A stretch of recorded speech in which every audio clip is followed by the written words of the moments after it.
자, 그러면서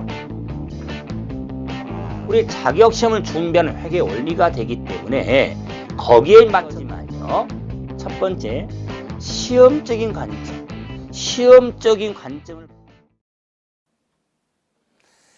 자, 이번 시간에 이제 기본서 428페이지. 자, 영업활동 현금 흐름의 간접법 봐봅시다. 자, 현금 흐름표에 자,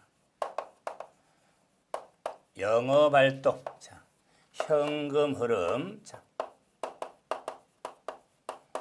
흐름에 있어서 자, 직접법은 지난 수업 시간 정리해봤고 이제 간접법.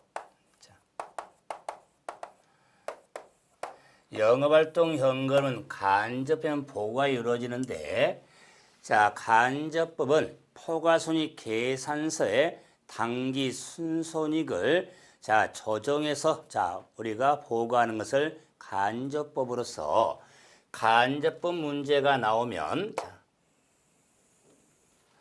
T자, 자, T자를 활용해서 정리를 하게 되죠. 네, T자가 삐딱거리네요. 자, 한 번만 다시. 자, 그래도 그래서 영업활동 현금 흐름에 자, T자를 명칭을 쓴다면은 자, 흐름으로 놓고 자, 차변 쪽을 포괄손익 계산서에 당기 순이익을 자, 차변에 둔다. 자, 그래서 포괄손익 계산서의 당기 순이익은 영업활동 현금은의 본원적 유입활동이 되죠.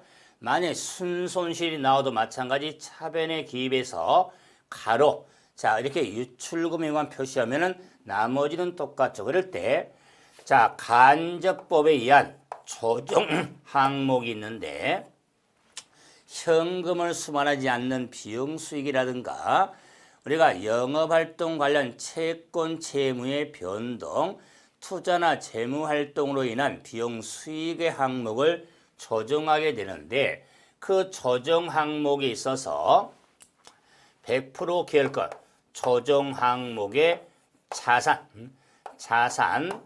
감소 금액을 차변했습니다. 그래서 조정 항목 자산 감소 금액은 자, CI 당기 순이익의 가산 조정적 같은 변은 가산이죠. 자, 그럴 때 자, 자산 감소 금액을 자, 차변에 기입되는 것을 확실히 잡아놔야 정리가 쉬워지죠. 그럴 때 조정 항목 자산 하면은 네 항목 재고 자산, 매출 채권, 선급 비용, 미수 수익 그 외에도 있지만 네 항목 확실히 기억하면 되죠. 자, 그래서 재고산의 감소 금액은 차변에 CI 당기 순이익의 가산 항목이 되죠. 근데 조정 항목에 있어서 차변의 자산 감소니까 자산 증가액은 대변에. 네. 자, 이제는 조정 항목의 부채, 증가액은 차변에. 자, 그때 조정 항목의 부채 항목 하면 매입 채무, 선수 수익, 미지급 비용, 자, 항목에 대해서 부채 증가하면은 자, 차변에 가산 항목, 그다음에 조정 항목의 부채, 자, 감소, 금액은 대변에. 네. 자, 이제 조정 항목에 있어서 자, 비용 항목은 차변에, 조정 항목의 수익 항목은 대변에 기입을 해서 차대변 합이 일치가 되는데 그럼 일치된 금액을 찰 때 자, 대변 쪽에는 자, SCF 당기 순이익 플러스 금액은 당기 순이익 금액이 나오는데 이 금액은 영업활동 현금 흐름에 순이익 금액은 유입 금액이 되고 만약에 마이너스가 나온다면 유출 금액이 되겠다. 그래서 간접법 문제는 이렇게 T자를 활용해서 요구하는 답을 찾아가는 게 포인트가 되죠. 그래서 얘도 얘지만은 이게 결론 좀 맺었으니까 차변 쪽에 CI 순이익을 넣고 자 조정 항목의 자산 감소 금액을 차변에 쓰는 거. 그런데 조정 항목이 아닌 항목이 있더라. 조정할 필요가 없는 항목이 자 몇 개 있는데 미수금이라든가 미지급금의 증가액은 조정할 필요가 없죠. 그 이유는 자 영업활동의 흐름에 대한 자 채권 채무가 아니라 상거래 이외의 채권 채무니까 투자나 재무활동 현금은 보고가 되니까 영업활동에 간접적인 조정할 필요가 없다. 또한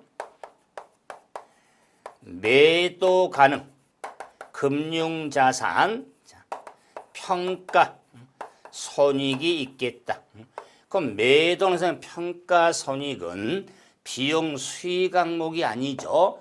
자본 항목이 되기 때문에 조정할 필요가 없다. 자, 그래서 현금회 간접법에 자, 이 T자의 유용성은 자, 포괄순이익 계산서는 발생주의한 재무제표고 자, 현금 흐름표는 현금주의한 재무제표죠. 자, 그래서 발생주의에서 현금주로 전환할 수도 있고 현금주에서 발생주로 전환할 수가 있죠. 이런 문제를 할지라도 간접법을 응용해서 자, 현금주의 순이익을 주어지고 발생 순이익을 주고 현금주의 순이익을 물어볼 때도 정리할 수가 있습니다. 그러면은 자, 한번 확인하기 위해서 먼저 437페이지 자 13번부터 한번 봐보죠. 13번 자 보시면 간접법을 자 이용하여 현금 흐름을 계산하고자 한다. 옳은 걸 한번 찾자. 매출채권 감소액은 당기순이익에 가산한다 그랬죠?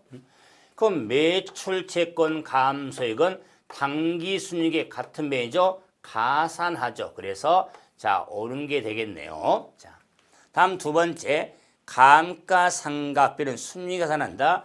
감가상각은 조정하는 비용 항목이죠.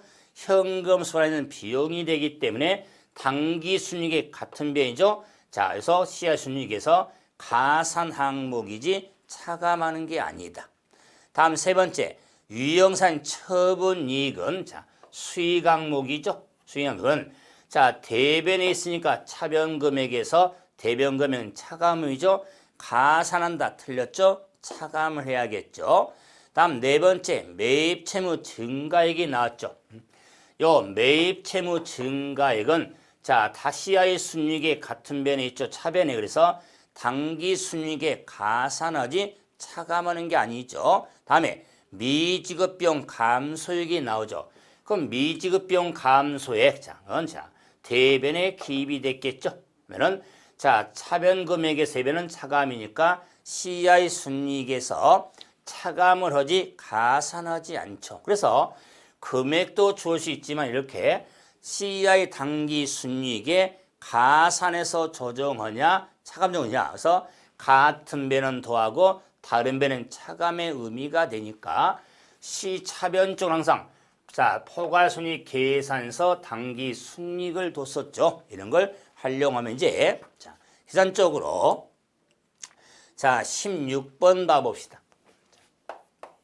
16번 자 영업활동 현금 흐름을 한번 구해봐라 그랬죠. 자 구해봐라. 그런데 당기 순이익이 주어졌으니까 간접법 문제란 걸 알 수 있죠.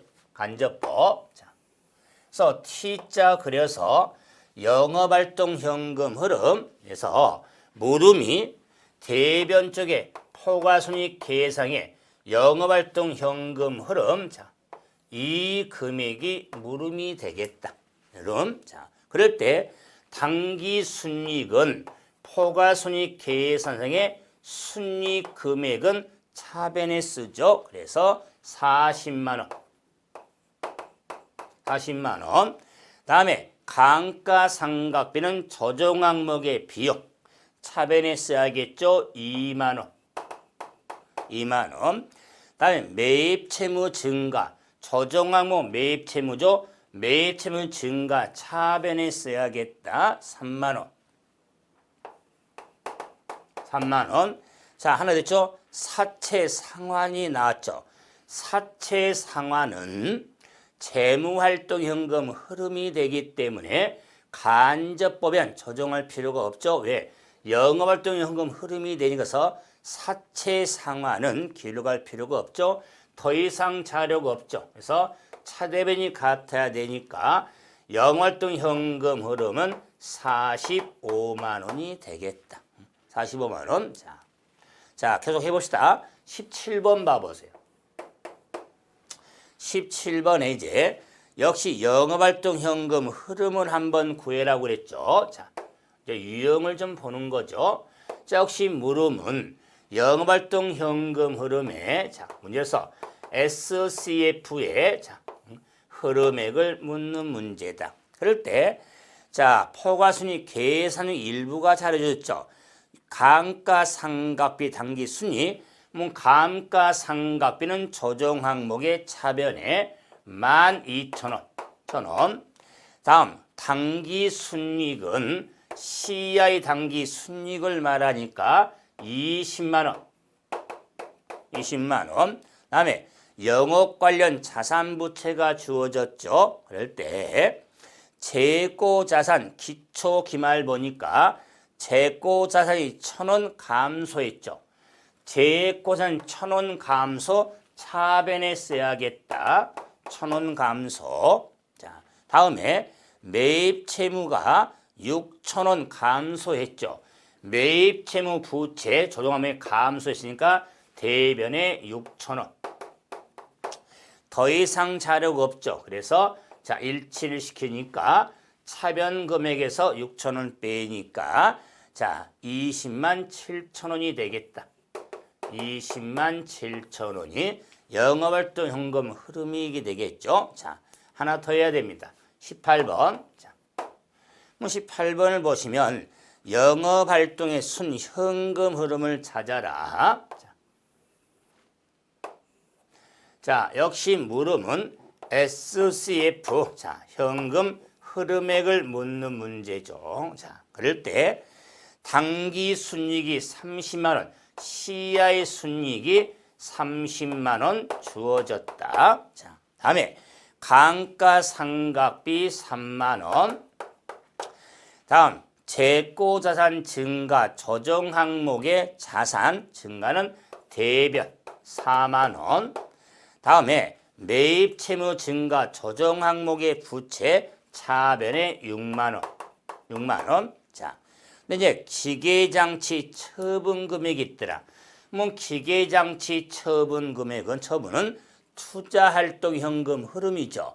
그러면 영업활동 현금에 보고할 필요가 없는데 문제에 장부 금액이 7만 원 주어졌죠. 근데 장부 금액 7만 원이 주어졌으니까 기계장치 7만 원짜리를 자, 얼마에 처분했냐면 9만 원에 처분을 했다. 9만 원에 처분을 했다. 그러면은 기계장치 처분이익이 2만 원 나왔죠. 그래서 투자활동으로 돈 들인 건 9만 원인데 기계 처분이익은 포괄순위 계산서의 순이익에 들어가기 때문에 조정을 해야 된다. 왜? 투자활동은 간접법 조정이 없으니까. 그래서 이 기계 처분이익 2만 원을 조정해서 조정 항목에 처분이익은 수익이 되니까 대변에 2만 원. 자, 이래서 현금 흐름을 파악하게 되는 겁니다. 이 문제 키는 처분이익 2만 원을 구할 줄 알아야겠죠. 만약 문제 상태에서 9만 원 처분액만 나왔다면 처분 손익을 알 수 없으니까 기록할 금액이 없지만 장부 금액이 주어져서 처분 금액에 처분 이익이 2만 원임을 알 수 있으니까 이걸 조정을 해야겠다. 그래서 자, 제가 세 문제의 정리 가장 난이도가 있는 문제죠. 그래서 현금 흐름액이 얼마냐? 33만 원이 되겠다. 6만 원 빼니까 33만 원이 영업활동 현금 흐름액이 되겠다. 자, 그래서 이런 흐름, 자, 뭐 19번, 20번 이런 문제 다 정리할 수 있는 문제가 되죠. 그러면은 자, 아무리 바빠도 20번 확인하셔야 됩니다. 20번 자료가 엄청나게 많죠. 그런데 물음이 영업활동 현금을 물었는데 포괄선에 당기 순손실이 주어졌다. 자, 그래서 혹시 물음은 영업활동 현금 흐름을 물었으니까 자, 대변에 SCF 자, 흐름액을 물었다. 플러스 금액이 나오면 유입이익이고 마이너스하면 유출액이 되겠죠. 그럴 때 문제는 포괄순이익 계산서 당기 순손실이 주어졌죠. 순손실이 자 60만 원 주어졌다. 60만 원. 자, 그래서 당기 순손실도 CI 차변 쪽에 쓴다. 대신에 순이익은 가로 안 쳤죠. 왜? 순이익은 유입금액 의미가 되니까 그때 순손실이 나오면 이렇게 가로를 친다거나 마이너스면을 좀 두라 그 말이에요. 그리고 나머지 기입하는 건 똑같습니다. 자, 그러면 사채 상환 손실은 조정 항목 비용이 되니까 차변에 40만 원. 다음에 토지 처분이익 조정 항목 수익이니까 대변에 35만 원. 다음에 애와 환산 손실 조정 항목 차변에 63만 원. 자, 또 하나 문제. 사채 이자 비용인데 자, 할증 반환 차금 환입분이죠. 사채 할인과 할증 반환 차금 상각 또는 환입분은 이자 비용에 가감이 되는데 현금을 수반한 금액이 아니죠. 그래서 조정을 해야 되는데 자, 사채 할증 반환 차금 환입분은 이자 비용서 차감이 돼 있죠. 차감. 자, 그래서 당기 순이익이 집니까? 순이익이. 자, 비용이 줄으면서 순이익이 많아졌으니까 그 금액서 차감을 해야겠죠. 그래서 사채 할인 발행 차금 상각분은 차변 쓰고 할증 발행 차금 환입분은 대변에 쓰면 되겠다. 9만 원 할증 발행 차금 환입분. 다음에 감가상각비 차변에 46만 원.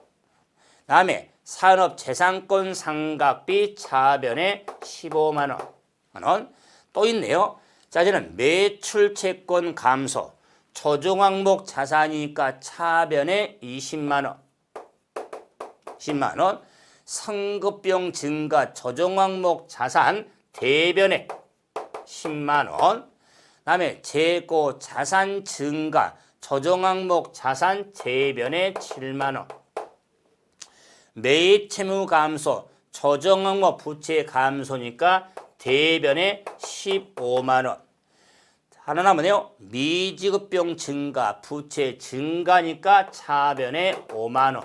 5만 원. 자, 더 이상 없죠. 그래서 차변 금액에서 대변 금액을 고려하면 자, 영업활동 현금 흐름을 구하는데 당기 순손실 금액은 마이너스 금액을 넣어놓고 자, 요 금액 차변가 되면 다 이건 플러스 쪽이니까 플러스 금액을 해서 60만 원 뺀 금액이 차변 금액. 그래서 대변 요 금액을 빼면은 얼마 산출이 되냐면은 53만 원. 3만 원 플러스 금액이 나오겠다. 그래서 당기 순손실이 주어진다 할지라도 차변적에 순손을 쓰고 가로치는 음연을 두면 되겠죠. 자, 하나만 더 해봅시다. 자, 24번 봐보세요. 페이지 443페이지 4번. 자, 현금지 순이익을 주어지고 발생지 순이익을 한번 구하라 그랬죠. 그래서 현금지 순이익을 주어지고 발생지 순이익을 물었으니까 자, SCF 순이익은 현금지 순이익. 자, 그래서 포괄순이익 계산서에 순이익을 물었다. 순이익 하면은 자, 발생지 순이익이 되겠다. 그래서 현금지 순이익을 줘주고 순이익을 얻지만은 영업활동 보세요. 현금 흐름에 있어서 S 순이익은 현금지. 자, C의 순이익은 발생지 금액의 의미가 되죠. 그래서 현금지 순이익이 8만 원. 8만 원 주어지고 자, 발생 순이익을 물었죠. 그런 건 그럼 매출 채권 감소, 조정 항목. 자, 채권 감소니까 차변에 25,000원. 매입 채무 증가, 조정 항목 부채 증가 5,000원 차변에.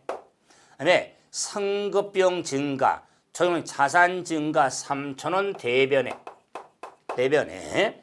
미적비용 감소, 조정 항목 부채 감소니까 4,000원 대변에. 마지막 감가상각비 5,000원 비용 대변에. 더 이상 자료가 없죠. 그래서 이 문제는 이제 대변 금액 87,000원에서 35,000원을 빼면 되겠죠. 그래서 52,000원이 나오겠다. 52,000원이 자, 발생지 순이익에 해당이 되어지는 겁니다. 그래서 자, 현금 흐름표의 영어 중에 간접법은 유용성 많습니다. 그래서 뭐 복잡은 한이 없지만은 제가 우리 기출 유형적으로 정리한 문제 패턴이 있죠. 이런 걸 잘 확인하시면 보너스 문제가 될 수가 있을 겁니다. 여기까지 현금 흐름표를 한번 확인해 봤고 이제 444페이지 회계 변경 및 오류 수정을 봐보죠.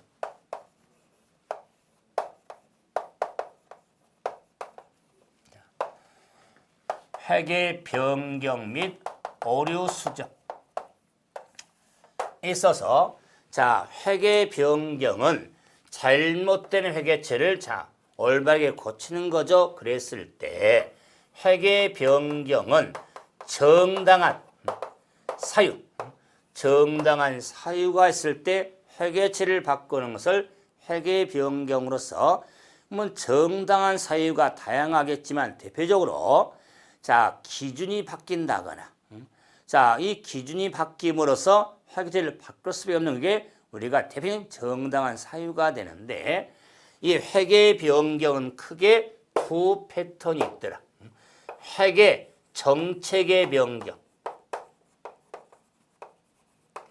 회계 정책의 변경하고 회계 추정의 변경으로 자, 구분할 수가 있는데 구분 잘해야겠죠? 정책의 변경과 추정의 변경. 정책의 변경은 회계 처리 방법을 바꾸는 것으로서 대표적으로 재고 자산 평가 방법을 변경하는 것.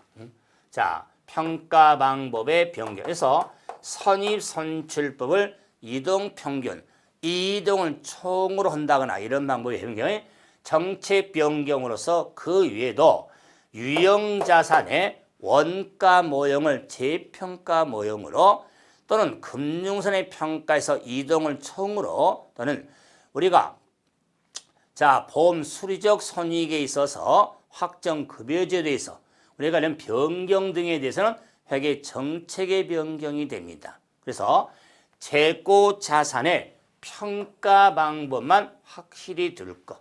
자, 그러면 이제는 회계 추정의 변경은 회계처의 추정치를 변경한 것으로서 대표적으로 대손도 있고 진보도 있지만 유형자산에 있어서 자, 내용연수, 잔존가치, 유형자산의 감가상각 방법. 그래서 내용연수, 잔존가치, 감가상각 방법의 변경은 회계 추정의 변경이 된다는 거. 그래서 특히 감가상각 방법 변경, 정액법에서 연수학계로 바꾼다거나 연수를 정률로 바꾼다거나 이런 감가상각 방법의 변경은 회계 추정의 변경에 해당이 되어지는 겁니다. 자, 그럴 때 이 회계 정책의 변경과 추정의 변경의 구분이 어려울 때가 있더라. 구분이 어려울 때는 회계 추정의 변경으로 본다는 것. 그래서 회계 정책과 추정의 변경의 구분이 어려운 항목은 추정의 변경으로 보는데 이때 회계 정책의 변경에 있어서는 소급 적용을 합니다. 그래서 소급법에 따라서 회계 처리가 되는데 과거 영향을 다 미친다는 의미죠. 그러므로 소급법에 따라서 누적 효과를 파악해서 이때 누적 효과는 변경 전에 순이익에 미치는 영향과 변경 후에 순이익에 미치는 영향의 차액을 누적 효과라고 하는데 그 누적 효과에 대해서는 당기 손익의 반영이 아니라 이익여금에 반영이 되어진다는 것서 정책 변경에 따른 누적 효과는 이익여금에 반영해서 처리가 되어지는 겁니다. 자, 그런데 포인트는 추정 변경인데 회계 추정의 변경에 대해서는 전진 적용을 한다.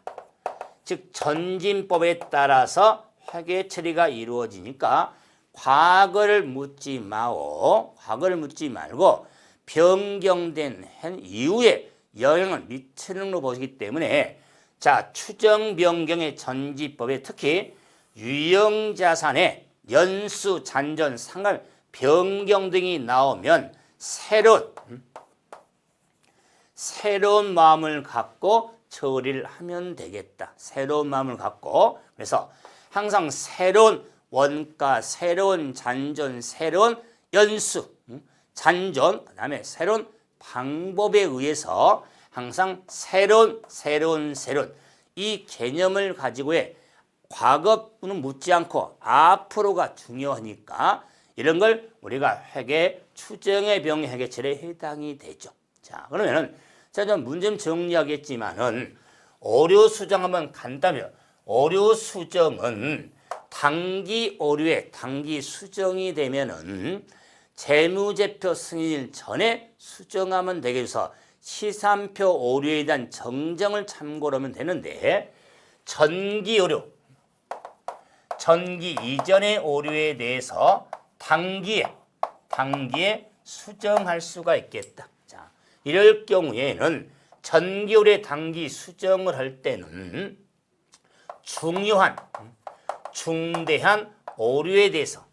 중대한 오류에 대해서는 전기 오류 수정 손익으로 처리하는데 그러므로 중대한 오류는 전기 오류 수정 손익으로서 역시 소급 적용을 하죠. 소급 적용을 해서 전기 오류 수정 손익으로 처리하는데 중대한 오류의 전기 오류 수정 손익은 당기 손익으로 보고하지 않습니다. 당기 손익으로 보고하지 아니한다. 그 말은 이 잉여금으로 반영이 된 의미를 갖기 때문에 중대한 전기 오류 수정 손익은 단기 손익으로 보고하지 않는다는 게 포인트다. 자, 그래서 오류 수정에서는 항목의 구분 좀 염두에 두면서 정리. 자, 그래서 제가 오류에 대한 영향 미치는 것도 정리하겠지만 오류 수정과 변경에 따른 기준 획체를 한번 규정을 한번 확인해 봤죠. 그럼 이걸 정리하기 위해서 자, 먼저 교재 페이지 450자 6페이지 봐보세요. 6페이지 자, 문제 1번 봐봅시다. 1번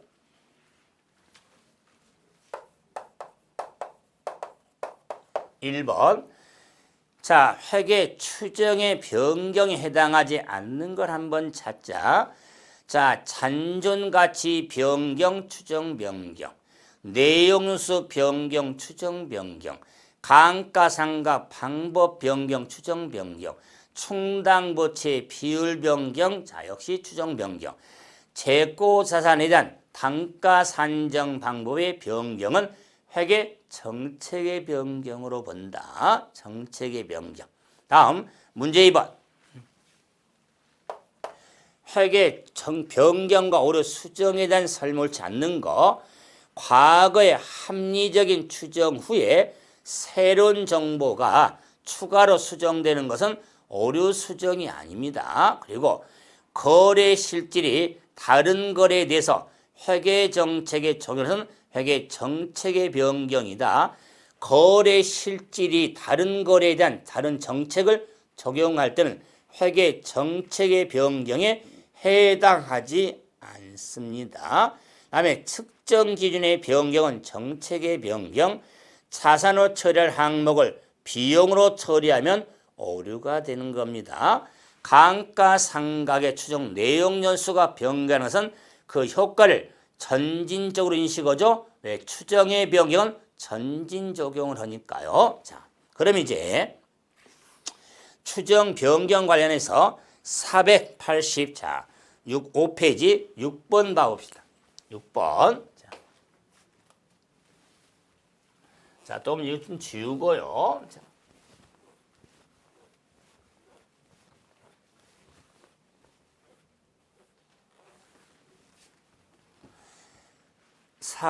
자, 56페이지, 58페이지. 자. 자, 6번. 자, X1년도 1월 1일에 건물을 취득을 했는데 정액법으로 사용하다가 연수 합계법으로 변경이 됐다. X4년도 감가상각비를 물었다. 자, 그러면 설명의 이해를 돕기 위해서 자, 흐름을 좀 보면 자, X1년도 1월 1일 날 자, 건물을 취득했죠. 취득을 했는데 주가 100만 원. C는 코스트 원가죠. 다음에 N은 연수. 내용 연수가 8년. 자, 잔존 가치 S 남은 거 S가 20만 원. 20만 원. 정액보로 감가상각을 했죠. 정액보로 감가상각을 하고 있는데 X4년도, X1년, 2년, 3년, 4년, X4년도 1월 1일 날 감가상각 방법을 연수합계법으로 변경하고자 한다. 자, 그랬을 때 X4년도 감가상각비가 얼마나 될까? 자, 그러면은 X4년도 감가상각비를 산정하기 위해서는 자, 새로운 원가, 연수, 잔존을 알아야겠죠? 그런데 새로운 잔존은 4만으로 재추정이 됐네요. 4만으로 재추정이 됐다. 자, 그러면 먼저 새로운 연수미가 8년짜리가 자, 1년인 3년 지났죠. 3년 지났는데 연수 변경은 없죠, 자료에. 그러므로 새로운 연수는 5년이 되겠다. 5년. 자, 문제는 이제는 새로운 원가 의미가 되는데 새로운 거는 이 변경 시점에 새로운 원가는 장부 금액의 플러스 알파다. 자, 그래서 알파는 추가적인 지출이 있을 수 있으니까, 자, 그래서 새로운 원가 의미는 변경 시점에 장부 금액을 산출한다. 그럴 때 장부 금액은 자, 요 X 1년도에 취득해서 3년 지난까지의 X 4년을 위해 장부 금액이니까 원가 100만 원 마이너스 정액으로 3년 동안 상각했죠. 그래서 3년 동안의 상각비 합을 뺀 금액이 장부 금액이죠. 연수 8년짜리 100만 원 마이너스 20만 원. 3년 지났죠? 3년. 자, 그래서 10만 원씩 3년에 30만 원 빼죠. 그래서 장부 금액이 70만 원이 되겠다. 플러스 알파 없죠? 그래서 변경 시점의 장부 금액 70만 원. 자, 그래서 이제 새로운 원가, 새로운 연수, 잔존 알고 연수합계법 방법하니까 X 4년도 가항값은 연수합계법으로 구해야겠죠? 연수합계법은 상각비는 취득원가 70만 원 마이너스 잔존가치 4만 원 곱하기 내용 연수의 급수의 합 5년의 합 15. 자, 분자는 잔존 내용 연수. 잔존은 5년이 되겠죠. 5년. 그래서 자, 66만 원을 5분의 15를 나누니까 3분의니까 22만 원이 자, X 4년도 감가상각비가 되겠다. 그래서 유형자산의 감가상각 모르면 정리 안 됩니다. 그래서 변경, 추정의 변경에 따른 항상 새로운 고려해서 정리가 되어지죠. 자, 분위기 좋으니까 하나만 더 해볼까요? 7번 봐봅시다. 이제 7번 물음이 차량 운반구의 장부 금액을 물었습니다. 물음을 자, 역시 정리하는 거기에서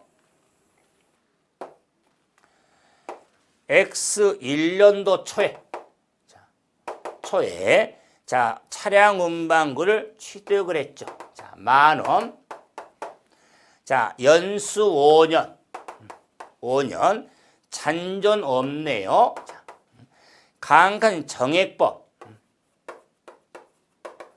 정액법으로 가항가 세우다가 X 2년도. 자부터 X 1년도, X 2년도. 자, X 2년도부터 감가상각 방법을 연수학계법으로 변경하고자 한다. 그럴 경우 X 2년도 말에 자, 이 차량 운반구의 장부 금액을 물었다. 장부 금액을 물었죠. 자, 그러면은 장부도 역시 원가의 상각합을 차감해야 되니까 자, 새로운 CNS를 알아야겠죠. 방법도 바뀌었으니까 그러면 새로운 자, 원가는 이 정액법에 따른 변경 시점에 자, 왜 장부 금액이니까 10,000원. 물론 2,000원 빼서 8,000원 되겠지만 틀을 잡으면은 10,000원 마이너스 정액법이니까 자, 5년 10,000원 마이너스 빵 곱하기 1이 되겠죠. X 1년에 취득을 해서 X 2년에 증가 의미가 되니까 자, 그래서 2,000원 빼니까 8,000원 플러스 알파가 없죠. 자, 그 다음에 새로운 연수는 4년이 되겠다. 1년 지났으니까 그다음에 잔존 가치는 역시 변동이 없죠. 자, 그럼 이제 자, 새로운 원가 연수 잔존 방법 아니까 그러면 장부 금액 X 2년 말의 장부 금액은 자, 원가 8,000원. 자, 8,000원에서 원가 8,000원에서 X 2년도 상각비를 빼면 되겠죠. 자, 그래서 8,000원. 자, 그래서 8,000원 마이너스 빵 곱하기 내용연수의 급수약 4년의 합은 10년. 첫 해이니까 잔존은 4년. 자, 그래서 X 2년도 감가상각비가 되겠죠. 그래서 4830이 3,200원이 되겠죠. 3,200원이 상각비 합이 되니까 장부 금액은 3,200원을 뺀 4,800원이 X 2년도 장부 금액에 해당이 되어지는 겁니다. 그래서 제가 6번, 7번 두 문제 정리했지만 100% 숙지할 거 하면은 아주 기계적인 문제로 풀 수 있으니까 추정 변경이 나오면 이와 같이 항상 새로운 이 패턴을 두고 정리를 좀 하시면 됩니다. 이제 이번 시간은 여기서 정리하고 다음 시간은 그 오류가 순익에 어떤 영향을 미치냐 회계상의 오류 구분부터 정리를 좀 하려고 합니다. 이번 시간 여기서 정리해줘. 수고하셨습니다.